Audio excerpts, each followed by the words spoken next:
this morning we heard a huge explosion near the building of the Ministry of Interior in Somali capital, Mogadishu.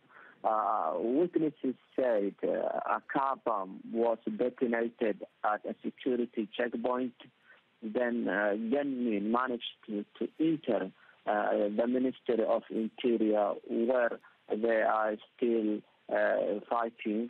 Al-Shabaab has claimed responsibility for this attack and said its attackers are still in the area and fighting with the security forces. Ambulances have taken the wounded to the hospitals for treatment. There was another explosion hit after the first car bomb attack in the area.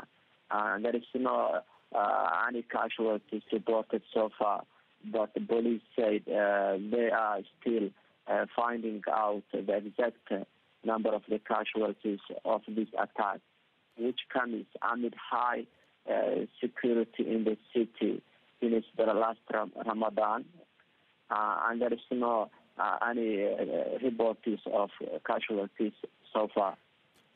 Do you know anything about the numbers that are involved in the fighting that's going on right now? Al-Shabaab said a number of attackers are still in the area, just in the security ministry and the interior ministry, both located near the building of the parliament in Mogadishu.